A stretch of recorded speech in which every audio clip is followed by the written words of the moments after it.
What's up, everybody? Welcome back to the podcast. My name is Robbie Cassidy. And on this episode of the podcast, we're going to look at a misconception around, a common back injury and a common pain. And I want to look at specifically the misconception people have around about what actually happens to their disc when they are dealing with I'm going to keep it broad and I'm going to say a disc issue, okay?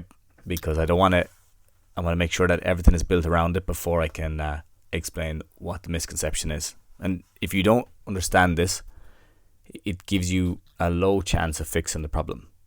Because once you understand it, it's much easier to approach it differently. So I was chatting to a lady recently on a call, and she told me that her discs would slip in her back. She would go to the chiropractor, the physio and the osteo, and the person would relocate her disc.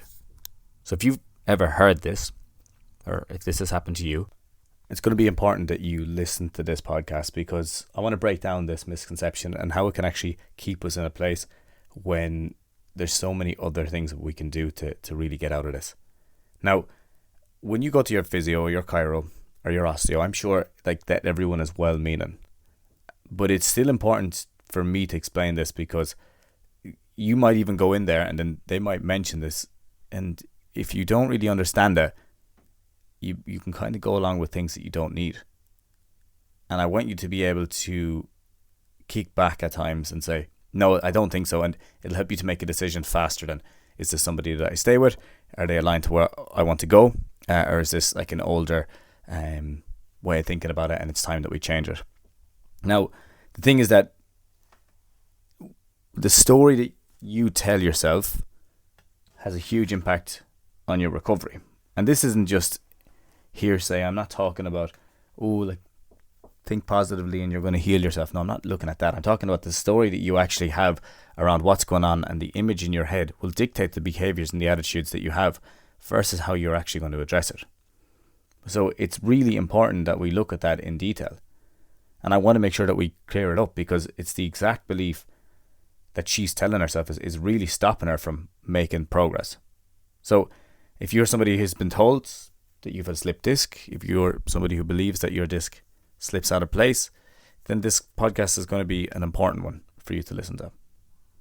The reason being is because, fortunately, we're lucky that the body is not that fragile, and the disc itself doesn't really slip out of place from just doing a movement. People often say, I bent over to put on my shoes and my back went out of place. But luckily, it's not the case. And the reason I say luckily is that if it was, we'd have a lot more people with spinal cord injuries. At any stage, one wrong movement would leave you paralyzed. But that's not the case. We know that's not the case. It might leave you in a place that you have a lot more pain and that you're restricted, but it's not that to that level or that severity. So just as an aside, it's really important to understand that with back pain, there is going to be a huge subconscious fear that nobody talks about. The language itself, it aligns with the thinking. I was just having a conversation with a client today talking about the use of the word crippled. I was crippled with my back. My back was out of place. That language pertains to a spinal cord injury. And when you use that language, a lot of the treatments are promoted to fix that issue, where people would say, oh, he put my back in, or he cracked my disc back into place, or my hips were offline and then they needed to reset them. These things, the body is not that fragile that somebody can do it to you, that they can just click things back into place. And I imagine what it comes from a lot of the time is the dislocation procedures, where somebody dislocates a shoulder and it's relocated, or dislocates a knee and it's relocated. And I'm sure that's the thinking that's behind this idea that you can put your disc out and that somebody can relocate it. It's the idea, you see it all the time, that practitioners put themselves in this position of a emergency room orthopedic surgeon. And one who works on the hips and the spine, one that I would say even consultants would never consider attempting to relocate a spine with pressure because of all the things that could go wrong. But you can go down to your local practitioner and they have such control that you allow them to forcefully relocate your spine. Spinal cord, everything is intact after it. You hear a crack, everything's back in place, and you're good to go. But see, the thing is, the whole thing is, it's a myth, is what it is. It's a misconception of what's going on. It's a farce, really. It's a story that's been told that's not true. And you can look at this on MRI. They can show you on MRI, on ultrasound, what's actually happening here. So it's a beautiful story, and as you have your heroes, you have everything involved in it, and who can reset you and fix you. But unfortunately, that's all it is. It's a tale. It's not a story. It's not something that's plausible. It's about as realistic as a soap opera. And the thing is that it makes you feel better in the moment. But once the story starts to fade, once reality comes back into place, we still need to actually deal with the physical issue. That's the thing. We still need to deal with the problem that's there. Once that story passes over, that somebody relocated for you, and then you might get on to them next week and they might relocate it for you again. But then sooner rather than later, you'll find that starts to wear off. And just to put a cap on the idea that cracking your back into place is something that's possible, I want you to take a look at your hands just for a second. Are you dealing with any issues, any pain, any problems? Are you able to make a fist? Are you able to pick up the shopping? Are you able to pick up a 10 kilo weight? Okay. For me right now, mine are functioning pretty well at the moment. No real issues. I can lift, I can drag, I can pull, I can push. I can do everything that I need to do with my hands. They feel like they're in perfect condition, but yet I can still crack my knuckles. So did I just relocate my finger? Did I just relocate the joint? Or did a gas just get released from the joint as well? The cracking of a joint feels better after. The reason being is it's a form of audio therapy. I bet you probably never considered that before. Remember, the story that you tell yourself is extremely powerful. It's you hear the crack, you feel better. It's much the same as kinesio tape.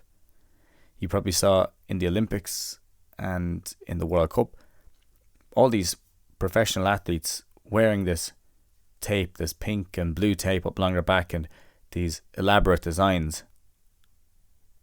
And then people started looking into it, found that it gives absolutely zero mechanical advantage.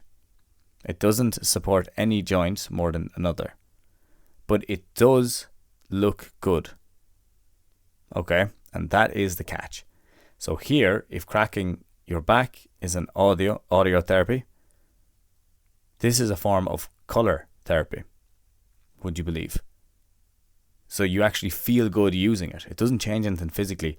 Much like what a massage does, it's not breaking down fascia or releasing tight muscles. It's having an impact on the input.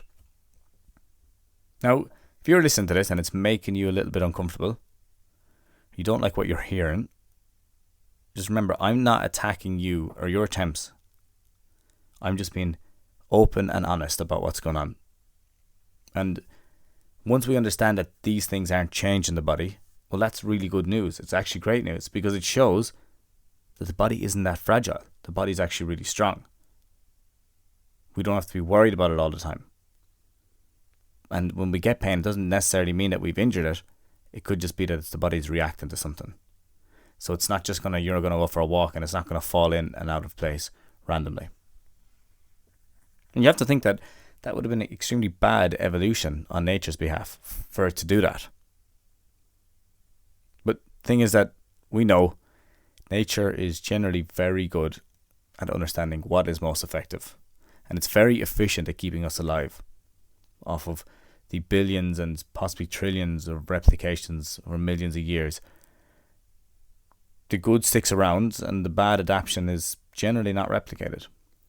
And the real problem you may be dealing with is a disk that hasn't slipped out of place and needs to be realigned, but instead is a disk that has weakened at one side and now it's starting to bulge. And that bulge may be pushing off the nerve. And this is why when you get a flare up, it makes everything worse. And I know this, and I can level with you on this because I've had two of them in my neck before. And once it gets irritated, everything locks down. And that's what we're trying to avoid here. So it's not that the disc slips out of place. It's often you've irritated a disc that could be bulging.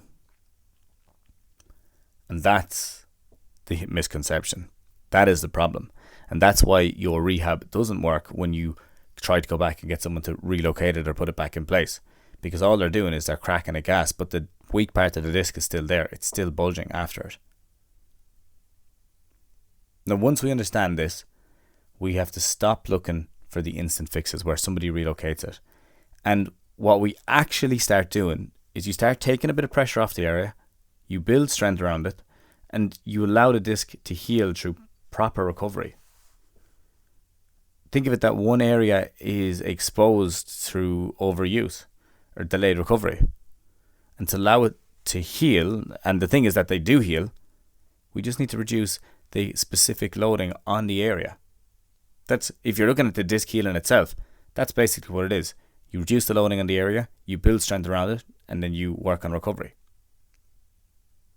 So, if, for example, let's just go into the details. If you have a lumbar disc bulge, which is like an L4, L5, L3, L4, whatever, L1, L2, L2, L3, if you have a lumbar disc bulge, it's going down your leg. It often means that you may be hanging on it a small bit more on your day-to-day. You adopt certain positions, that's causing it to put a bit of pressure on it, and then it's because your recovery falls off, this thing starts bulging more. And that's all right. So what we do there is we open more space in posterior and anterior tilt. It's a very easy way of addressing it. It's not going to fix it 100%, but it's the perfect start. You just start opening a bit of range. You give yourself, you show the body that there's other ranges that you can use. You stop hanging on it so much. You fix your recovery. Slowly but surely, it'll start to heal. It's not going to relocate, but the bulging area will start to heal. If it's in your neck, same idea.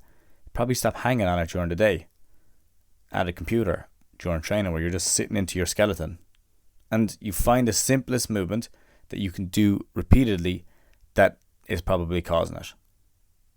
It could be how you lean into it, and as I've said, it could be how you hang off it. For me, when I had the two in my neck, the biggest driving factor was jiu-jitsu. I was allowing people to collar tie me, which is where they catch your neck, and I would ignorantly try to work through it instead of backing off, removing the collar tie and starting again. I was able to just, in my own head, I would just bear through it because I could get to a better position if I was working through it. And over time, it started to weaken the area because the recovery was dropping off. And then I'd be tired, I'd be sitting at the computer, and I'd start hanging on all day just because I was fatigued. See, the catch is that once you start working on it, it's improving. You can still have flare-ups. It's not because the disc is the problem, but instead because the nerve actually holds the memory or a sensitivity from the initial bulge. But this is going to take a while to heal. And as I said before, the good news is the disc is still in place. It's just that it's bulging. And that is the catch. So once you stop believing that your discs are slipping out of place all the time,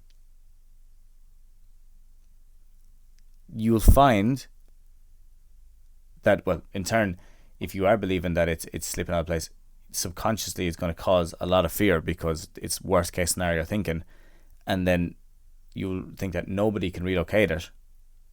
I don't care what anyone tells you, it's not possible to do that. You could question them if they tell you it is, and say, show me how that works. Show me on a skeleton how it works. Okay? The reason being is it doesn't happen. Now, there is a specific condition called spondylolisthesis where one vertebrae starts to translate forward on another one. That's a different condition. So I'm not going to go into detail on that right now. And it's a pretty simple approach with what you do for that. Very similar to what we were talking about. You open up space on the opposite side. But the reason I wanted to speak about this misunderstanding is because it's stopping so many people living a good standard of life because they are so afraid of their back and afraid that if it slips again, that's it. They're done. And what people won't admit, but it's really what they're jumping to, is the idea of a spinal cord injury, which is paralysis. That's the biggest fear. That's what stops people a lot of times.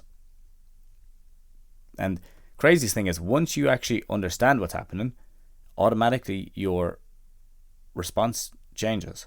So if you think, and this is why I say that how we frame and how we understand our injuries make a big difference. If you feel like your disc is out of place, then as soon as it kicks off, you can't move. You can't get out of bed. And what we don't realize is that it's this catastrophization of the wrong issue. So I need you to stop saying that. I need you to stop saying that, oh, I can't move. I can't get out of bed. I need you to stop saying that my disc has slipped. I need to get it put back in place. My hips are offline. That's driving it. Like, that could be a sign, let's say, but it's generally not the cause. Because why would they go offline in the first place? One muscle's getting tighter, so you have a little bit of a hip hike. So we work on that area, calming the area down, and then getting back into normal movement. And the thing is that here's the real catch. If you really want me to get into it, there's an element of it does sound kind of cool, and it sounds kind of dramatic to say that. I've put my back out, crippled. I've done myself again. I've done my back in. There's an element of like, it's a dramatic phrase. But at a certain stage, if you want to start living a good quality of life, you have to let go of that drama. Because it's not helping you and it's not helping your recovery. So we need to start thinking forward with this. We need to start looking at what will make a difference long term. How do we heal a disc, and how can we support it enough so that it can heal, really, is what it is. Because it takes about 8 to 12 weeks for it to heal if it starts to become if it's a significant bulge. And in that time, you're going to have multiple flare-ups. And the goal is that you need to manage your sensitivity when the flare-up happens. You need to build strength around it so it's supported. And you need to stop hanging on it and just causing the same issue to keep reoccurring. And that might be a posture that you adopt. It might be how you stand. It might be how you sit. It might be how you break up the day a small bit more. It could be that your sleep is off and that you're just not recovering, while before you were getting away with it. There's so many different levels to this once we understand that it's a disc bulge that needs to heal and not a back or spine that goes offline. And I just think it's so important that if you are believing that myth, that it's time to let it go. It is really time to let it go if you want to start living a good quality of life. But honestly, that's all I wanted to talk about today. I don't want to go into too much more detail on anything else. I wanted to just highlight that misconception, go through it, tell you exactly what's going on, tell you how we can fix it, and then we can build on it from there. But yeah, that's all from me today. I do hope that it helped. If it does make you frustrated, if it does make you angry that the way I talked about this, I'm not talking to you specifically. It's just a general common problem that people run into. And if I don't highlight it here, or if I do highlight it here, it's a lot easier to talk about it with somebody. Because if I bring that up on a call with you directly, it's going to be a bigger barrier to entry. It's a bigger barrier for me to discuss it. Because you'll think that, okay, well, you're attacking me, you're attacking my ego, you're attacking what I've done. And I'm not. I just want you to do the best for yourself. I want you to have the best opportunity to work. I want you to have the best opportunity to live a good standard of life. I want you to have the best opportunity to have kids, to play with your kids, to be able to do activities and go for hikes with friends and go on holidays and not have to worry about it. Like, that would be great if you do it. I got a really nice message on Instagram for a lady who'd been listening to the podcast recently, and that's exactly what she's doing. She's said, okay, I've let go of my old beliefs and now I'm starting to really improve. And we never worked together. She just listened to the podcast. So for me, I couldn't be happier about that.